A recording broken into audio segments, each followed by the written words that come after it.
घर सजाने का तस्वूर तो बहुत बाद का, घर सजाने का तस्वूर तो बहुत बाद का, पहले ये तय हो कि इस घर को बचाएं कैसे, पहले ये तय हो कि इस घर को बचाएं कैसे। हेलो एवरीवन, कैसे हैं आप सब? उम्मीद है आप लोग अच्छे होंगे। तो आइए स्टार्ट करते हैं हम लोग गणित की जो पहली अध्याय चल रही है हम लोगों का, वास्तविक संख्याएं यानी कि रियल नंबर। और इसमें हम लोगों ने सबसे पहले सारी संख्याओं को बहुत ही डिटेल के साथ चर्चा कर लिया है। बच्चों, जिन्होंने नहीं देखे वो सबसे पहले चैनल के प्लेलिस्ट में जाइए और जाकर के इसके पार्ट 1 को देख लीजिए, ताकि सारी संख्याएं आपको अच्छी तरह से समझ में आ जाए। और उसके बाद जितने भी अध्याय वहाँ पर पढ़ेंगे, हम लोग अध्ययन करेंगे, वहाँ पर आपको किसी भी प्रकार की परेशानी नहीं होगी। आइए आज के टॉपिक में हम लोग किसकी बात करेंगे, तो सबसे पहले बात करेंगे यूक्लिड विभाजन प्रमेय का, यानी कि एक थ्योरम के बारे में जानेंगे हम लोग, यूक्लिड विभाजन प्रमेय। उसके बाद फिर इसका अनुप्रयोग को जानेंगे, यानी कि यूक्लिड विभाजन प्रमेय का जो है इसका प्रयोग किसके लिए किया जाता है। तो मुख्य रूप से इसका हम लोग प्रयोग करेंगे एचसीएफ ज्ञात करने में, और किसी भी धनात्मक पूर्णांक को यानी ए को बी क्यू प्लस आर के रूप में लिखने के लिए हम लोग इसका प्रयोग करेंगे, ठीक है। उसके बाद फिर यूक्लिड विभाजन एल्गोरिदम, यानी कि किसी भी मैथ को जो हम लोग सॉल्व करेंगे इसका प्रयोग करके, तो उसको हम लोग बोलेंगे यूक्लिड विभाजन एल्गोरिदम। तो इसको भी हम लोग समझेंगे। और आज की कक्षा में हम लोग बात करेंगे यहाँ पर कि उदाहरण संख्या 1 का, जो आपका एनसीईआरटी में उदाहरण संख्या 1 है, इसको हम लोग बनाएंगे, ठीक है। तो आइए स्टार्ट करते हैं। तो सबसे पहला चीज़ हम लोग आज जानेंगे क्या बच्चों, सबसे पहले चीज़ हम लोग जानेंगे 1 सेकेंड, सबसे पहला चीज़ हम लोग जानेंगे आज यूक्लिड विभाजन प्रमेय, ठीक है। तो आइए स्टार्ट करते हैं यूक्लिड विभाजन प्रमेय को। कहता है बच्चों यूक्लिड विभाजन प्रमेय, यूक्लिड विभाजन प्रमेय ये कहता है बच्चों कि अगर a और b दो धनात्मक पूर्णांक है, यदि a तथा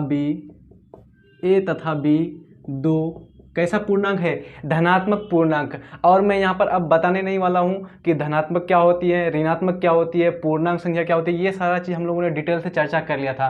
इसलिए यहाँ पर आपको तुरंत समझ में आना चाहिए कि धनात्मक पूर्णांक बोल रहा है मतलब कि प्लस में होगा, +5 होगा, +10 होगा, यानी कि सारे पॉजिटिव नंबर के बारे में बात कर रहा था, ठीक है। यदि a तथा b दो धनात्मक पूर्णांक है, कैसे पूर्णांक है बच्चों, धनात्मक पूर्णांक है,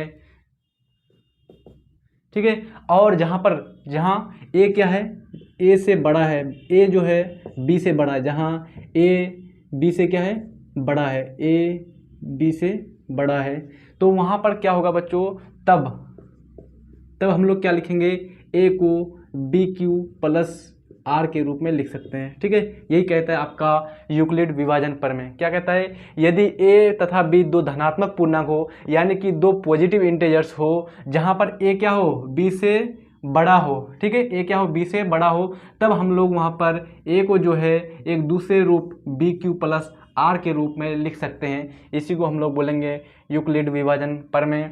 और यहाँ पर जो r होगा, ये r क्या होगा, ये r आपका जो है 0 के बराबर हो सकता है या फिर बड़ा हो सकता है 0 से, और हमेशा b से छोटा होगा, ठीक है।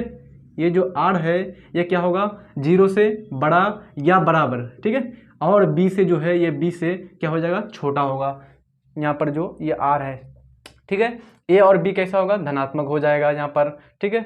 और q क्या हो जाएगा, q यहाँ पर कोई भी पूर्णांक, यहाँ पर क्या आ जाएगा, q कोई भी पूर्णांक। अब यहाँ पर बात करते हैं हम लोग, देखिए सबसे पहले एग्जांपल के रूप में जैसे ले लेते हैं हम लोग कि मान लीजिए 6 है बच्चों और 18 है, इसमें एक को मान लीजिए a और एक को मान लीजिए b, ये दोनों धनात्मक है कि नहीं, देखो तो इसके सामने प्लस है, इसके भी सामने प्लस है, यानी कि ये धनात्मक पूर्णांक है। अब इसमें से जो बड़ा होगा उसको हम लोग क्या मान लेंगे, a। तो यहाँ पर 18 क्या है, बड़ा है ना, तो 18 को क्या मान लेते हैं, a, और 6 छोटा है, इसको मान लेते हैं b, इसको क्या मान लेंगे हम लोग, b।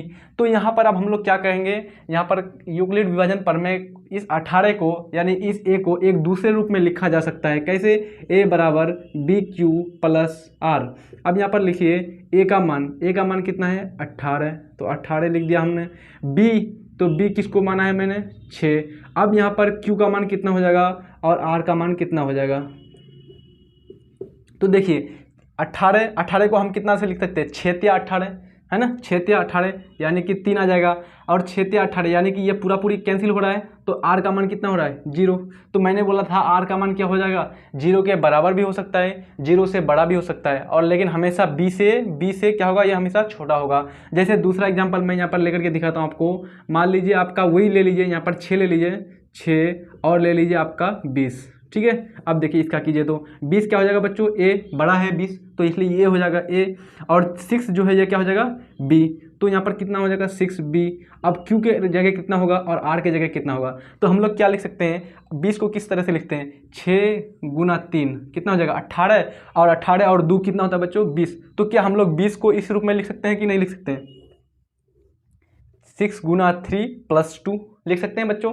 तो इसको हम लोग बोलेंगे यूक्लिड विभाजन प्रमेय। यदि दो धनात्मक पूर्णांक a तथा b हो, जिसमें a क्या हो b से बड़ा हो, जिसमें a क्या हो b से बड़ा हो, तब हम लोग a को bq + r के रूप में लिख सकते हैं। इसे हम लोग यूक्लिड विभाजन प्रमेय कहते हैं, ठीक है। यहाँ पर भी देखो तो r का मान कैसा होगा, r का मान ये याद रखना है आपको, r का मान हमेशा 0 के बराबर होगा, या फिर उससे 0 के बराबर भी हो सकता है, 0 से बड़ा भी हो सकता है, और क्या होगा हमेशा b से क्या होगा छोटा होगा, ठीक है, b से कैसा होगा छोटा होगा। तो ये आपको यूक्लिड विभाजन प्रमेय, ये आपका प्रमेय है 1.1, ठीक है। किताब में आपका बुक में दिया हुआ है बच्चों एनसीईआरटी में, और इसका हम लोग इस्तेमाल करेंगे, प्रयोग करेंगे इसका हम लोग पहले प्रश्नावली में, ठीक है। तो ये आपका प्रमेय 1.1 है। तो इस तरह से आपको ध्यान रहेगा। अगर लिखने का है तो कैसे लिखेंगे, यदि a तथा b दो क्या है धनात्मक पूर्णांक हैं, जहां पर a क्या है b से बड़ा है, तब a को किस रूप में लिख सकते हैं, तब a को bq + r के रूप में लिखा जा सकता है, जहां r क्या है 0 से बड़ा या बराबर और b से हमेशा छोटा, ठीक है। ये हो गया आपका यूक्लिड विभाजन प्रमेय, ठीक है। ये आपका एग्जाम्पल हो गया, इस तरह से आप लिख सकते हैं। चलिए आगे बढ़ते हैं हम लोग। यूक्लिड विभाजन प्रमेय के बाद हम लोग बात करते हैं अब इसके अनुप्रयोग का, यानी कि जो यूक्लिड विभाजन प्रमेय है इसका हम लोग प्रयोग जो करेंगे किस चीज़ की गणना के लिए, यानी किस चीज़ को ज्ञात करने के लिए। तो यूक्लिड विभाजन जो ये है बच्चों, इसका अनुप्रयोग जो है, इसका अनुप्रयोग हम लोग HCF निकालने के लिए, किसके लिए बच्चों, HCF। और दूसरा चीज़ हम लोग किसी भी संख्या, सबसे पहला चीज़ हम लोग क्या जाना, a = bq + r के रूप में, किसी भी संख्या को a = bq + r के रूप में। आप लोग a = bq + r ऑलरेडी इसको जानते हैं बच्चों, लेकिन यहाँ पर ये एक थोड़ा सा स्टैंडर्ड रूप में आ रहा है। आपने 6, 7, 8 क्लास में जाना था भाज्य बराबर भाजक गुना भागफल प्लस शेष, ये चीज़ जाना था बच्चों आपने, भाज्य बराबर भाजक गुना भागफल प्लस शेष। तो भाज्य क्या होता है बड़ा, इसको हमने क्या कर दिया a, और भाजक इसको b, और भागफल को क्वेश्चन यानी q, और शेषफल को r। अब यहाँ पर क्या किया, a = b × q + r, ठीक है। अब इसको याद कैसे रखेंगे, कोई कहता है कि a कहाँ पर होगा, b कहाँ पर होगा, r कहाँ पर होगा, ध्यान नहीं रहता है, कोई उल्टा पुल्टी कर देता है कि a = br + q, इस तरह से कर दिया उल्टा पुल्टी।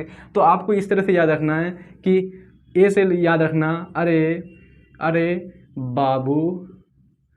बाबू क्यों रोते हो, याद रहेगा आपको, अरे बाबू क्यों रोते हो, इस तरह से याद रखेंगे, a = bq + r, ठीक है। अरे बाबू क्यों रोते हो, ध्यान रहेगा आपको ये। तो इस तरह से आपने पहले ही कर लिया है बच्चों।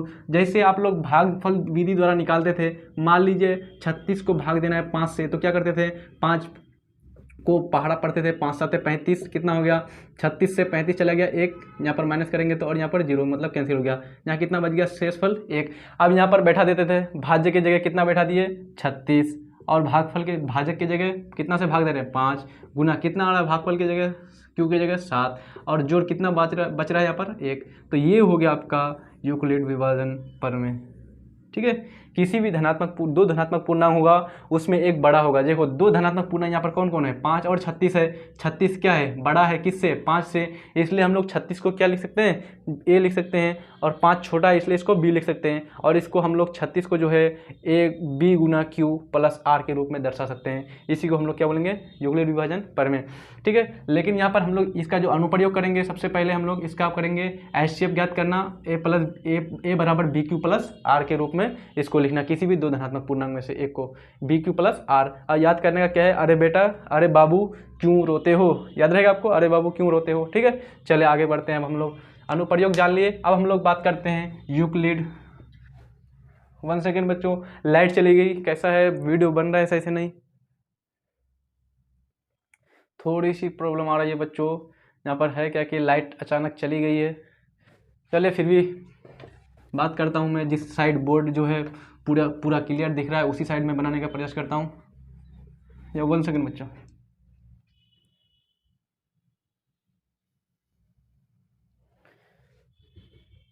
सॉरी बच्चों, क्या हो गया था, लाइट चली गई थी जिस कारण समस्या हो गई थी। चलिए स्टार्ट करते हैं हम लोग। तो अब बात करते हैं हम लोग किसके बारे में, यूक्लिड विभाजन एल्गोरिथम के बारे में। यूक्लिड विभाजन एल्गोरिथम,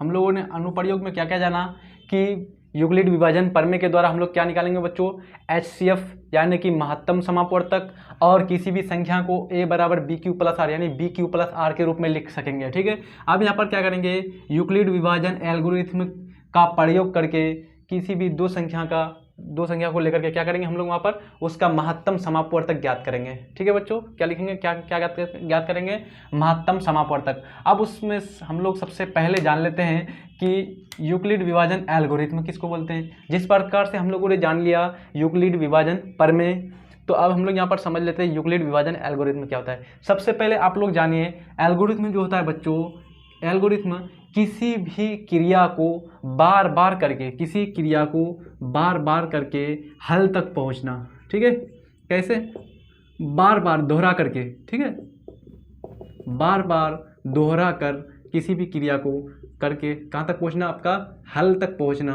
उसको हम लोग बोलते हैं एल्गोरिथम। मान लीजिए आप लोगों ने पहला चैप्टर समाप्त किया मैथ का, और इसको क्या किया, खूब प्रैक्टिस किया, बार बार बनाया, और बना करके आपने क्या किया, सफलता की सीढ़ी पर चढ़ गया, तो यहाँ पर क्या हो जाएगा, आपको सफलता मिल जाएगी। क्या किया, बार बार प्रैक्टिस किया, बार बार मैथ्स को बनाया, और कहाँ क्या प्राप्त कर लिया आपने, सफलता प्राप्त कर ली। उसी प्रकार से बार बार दोहरा करके किसी क्रिया को, किसी प्रोसेस को कहाँ तक पहुँचेंगे हम लोग, किसी मैथ के सॉल्यूशन तक यानी हल तक पहुँचेंगे, तो उसको बोलेंगे हम लोग एल्गोरिथम। यहाँ तक कोई परेशानी है नहीं ना, चले आगे बढ़ते हैं। अब यूक्लिड विभाजन एल्गोरिथम किसको बोलते हैं, तो हम लोग कहेंगे यूक्लिड विभाजन प्रमेय, यूक्लिड विभाजन प्रमेय का बार बार प्रयोग करके हल तक पहुंचना। एल्गोरिथम किसको बोलेंगे, किसी भी क्रिया को बार बार करके, बार बार दोहरा करके हल तक पहुंचना। लेकिन यूक्लिड विभाजन एल्गोरिथम किसको बोलेंगे, तो यूक्लिड विभाजन प्रमेय का बार बार प्रयोग करके, दोहरा करके हल तक पहुंचना क्या कहलाएगा, आपका यूक्लिड विभाजन एल्गोरिथम। ठीक है, समझ में आया, यहाँ पर कोई दिक्कत है नहीं ना। अब हम लोग यहाँ पर क्या करेंगे, इस यूक्लिड विभाजन प्रमेय का बार बार प्रयोग करेंगे, यानी a बराबर बी क्यू प्लस आर का बार बार हम लोग प्रयोग करेंगे, और इसके द्वारा हम लोग हल तक पहुँचेंगे। हल तक पहुँचने का कहने का सेंस है HCF यानी महत्तम 900 ज्ञात कर लेंगे, तो वो हम लोगों का कहलाएगा यूक्लिड विभाजन एल्गोरिथम। ठीक है, तो आइए स्टार्ट करते हैं हम लोग। सबसे पहले आपको मैं यहाँ पर एग्जाम्पल के रूप में बताता हूँ कि किस तरह से हम लोग को HCF ज्ञात करनी है दो संख्याओं का। ठीक है, तो आइए सबसे पहले एग्जाम्पल ले लेते हैं अपने से, उसके बाद फिर जो आपके पाठ्य पुस्तक में जो उदाहरण दिए गए हैं, उदाहरण एग्जाम्पल, उनको हम लोग लेंगे। तो सबसे पहला एग्जाम्पल अपने से लेते हैं हम लोग। मानिए बच्चों, यहाँ पर ले लेते हैं हम लोग, कितना लें, 145 और ले लेते हैं 60। ठीक है, अब हम लोग को क्या कह रहा है कि 145 और 60 का क्या निकालिए, महत्तम समापवर्तक निकालिए। क्या निकालिए, 900 निकालिए। किस विधि के द्वारा, यूक्लिड विभाजन एल्गोरिथम के द्वारा। ठीक है, पाठ्य पुस्तक में जो प्रश्न है वो भी इस प्रकार से आने वाले हैं, इसलिए आप उदाहरण को सही समझ जाएंगे तो कहीं पर आपको परेशानी नहीं होगी। तो आइए सबसे पहले हम लोग हल करने के लिए चलते हैं, हल की ओर बढ़ते हैं। तो यहाँ पर सबसे पहले क्या है बच्चों, हल के लिए हम लोग को दो संख्या दिए हुए हैं और इनका हमको क्या निकालना है, 900 निकालना है। तो दो संख्या कौन कौन सी है, एक है 145 और एक है और एक है 60। तो हम लोग इसमें से क्या, मैंने क्या बोला था कि जो दो धनात्मक पूर्णांक होगा, तो दो धनात्मक पूर्णांक है उसमें से एक को ए और एक को बी मानना है, लेकिन एक इसको मानेंगे जो बड़ा होगा उसको ए। तो यहाँ पर 145 क्या है, बड़ा है, तो इसको मैंने मान लिया ए, और 60 क्या है, छोटा है, इसलिए अब इसको मान लिया बी। ठीक है, ये हो गया ए और ये हो गया आपका बी, इस प्रकार से मान लेंगे। अब यहाँ पर क्या करेंगे, हम जानते हैं, है ना, हम जानते हैं, क्या जानते हैं बच्चों, यूक्लिड विभाजन प्रमेय से क्या जानते हैं, ए बराबर बी क्यू प्लस आर के रूप में लिखना, है ना, जानते हैं ना, ए को किस रूप में लिखना, बी क्यू प्लस आर के रूप में, और जहाँ पर आर क्या है वो 0 के बराबर हो सकता है, 0 से बड़ा भी हो सकता है, लेकिन बी से हमेशा छोटा होगा। ठीक है, इस तरह से। तो अब हम लोग यहाँ पर इसका इस्तेमाल करते हैं। सबसे पहला देखते हैं चरण 1 किस तरह से बनाएंगे बच्चों। हम लोग यहाँ पर इस तरह से आपको जो है एग्जाम में बना करके आना है, और 100% यहाँ से क्वेश्चन 2 नंबर का पूछना ही पूछना है, इसकी कोई बात ही नहीं है बच्चों। मैं आपको बताऊंगा कौन कौन क्वेश्चन पूछे जाते हैं, तो आपको टेंशन नहीं लेना है। तो चरण 1 में हम लोगों ने क्या यहाँ चरण 1 के लिए क्या करेंगे, अब हम लोग एक इसको माने 145, तो 145 हो गया आपका, क्या हो गया, ए बराबर बी कौन हो गया बच्चों, 60, तो 60। अब जिनको भाग देने नहीं आता है तो वो साइड में क्या करेंगे, रफ वर्क कर लेंगे। अगर जिनको डायरेक्ट आता है गुना करने के लिए तो वो गुना कर देंगे। अब यहाँ पर 60 गुना में क्या होगा बच्चों, और यहाँ पर आर यानी क्यू का मान कितना होगा और आर का मान कितना होगा। तो यहाँ पर देखिए 60, यहाँ पर 145 है, तो 60 दूना 120, 60 दूना 120, 60 त्या 180, तो 180 ज़्यादा हो रहा है 145 से, मतलब कि 60 दूना 120, 2 चलेगा, तो यहाँ पर हो जाएगा 2। अगर इस तरह से नहीं आएगा तो आप साइड में क्या करेंगे, भाग दे देंगे, 145 लिख देंगे इस तरह से, 60 दूना 120, और इस तरह से आप घटा देंगे, यहाँ पर हो जाएगा 25। तो इस तरह से यहाँ पर क्या हो जाएगा, 60 दूना 120 और 25 145, क्या इस तरह से लिख सकते हैं हम लोग, है ना। अब यहाँ पर फिर क्या हो जाएगा, चरण 2 के लिए, चरण 2 आगे बढ़ेंगे, और ये क्रिया तब तक करते रहेंगे जब तक हमारा शेषफल 0 ना आ जाए। जब तक शेषफल 0 नहीं आएगा तब तक हम लोग हल करना नहीं छोड़ेंगे, और इसी को हम लोग बोलेंगे यूक्लिड विभाजन एल्गोरिथ्म। बार बार क्रिया करेंगे, बार बार यही प्रोसेस दोहराएंगे, और दोहरा करके हम लोग कहाँ तक पहुँचेंगे, हल तक पहुँचेंगे। तो अब अभी तक यहाँ हमको 0 प्राप्त हुआ नहीं हुआ, इसलिए अब हम लोग दोबारा इस चरण को दोहराएंगे। अब दोबारा जो चरण को दोहराएंगे बच्चों, तो यहाँ पर जो ए है यहाँ पर मान लेंगे, माना ए क्या हो जाएगा, अब यहाँ पर ए क्या हो जाएगा, बदल जाएगा, क्यों बच्चों, क्योंकि यहाँ पर क्या है 60 है और यहाँ पर कितना है 25, तो इसको मान लेंगे ये 60 और 25, यहाँ से हम लोग, तो 60 क्या है 25 से क्या है बच्चों, बड़ा है, 60 क्या है 25 से बड़ा है, तो 60 को मान लेंगे ए। ठीक है, तो यहाँ पर मान लेते हैं, माना ए बराबर कितना है 60 और बी बराबर कितना हो जाएगा 25। अब हम लोग फिर जानते हैं यूक्लिड विभाजन प्रमेय से, क्या जानते हैं, ए बराबर बी क्यू प्लस आर, तो ए बराबर बी क्यू प्लस आर के लिए क्या लिख देंगे, ए की जगह कितना लिख देंगे बच्चों 60 बराबर, अब आर बी की जगह कितना लेंगे, बी का मान कितना है 25। अब यहाँ पर क्यू का मान कितना होगा